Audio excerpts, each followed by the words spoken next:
Welcome friends. So இன்றைக்கி நம்ம பார்க்க போகிறது லேப்டாப் ஸ்லோவாக இருக்குன்னு ஒரி பண்ணுறீங்களா? ப்ளஸ் உங்கள் லேப்டாப்பில் வந்து பார்த்தீங்கன்னா ஹையர் ப்ராசஸர் இருக்குது, ஹையர் ஜிபிஎஃப் ரேம் இருந்தாலுமே ஸ்லோவாக இருக்குன்னு ஒரி பண்ணுறீங்கன்னா ஸோ இவர் தான் அதுக்கு காரணம்.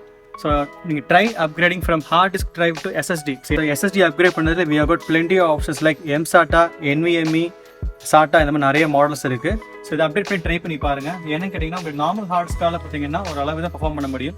எஸ்எஸ்டி வந்து 2400 வரைக்கும் உங்களுக்கு பர்ஃபார்மன்ஸ் இருக்குது. ஸோ கண்டிப்பாக ஒர்த்தாக இருக்கும். ஸோ உங்கள் ஃப்ரெண்ட்ஸ் சஜஸ்ட் பண்ணுங்கள். Thank you friends.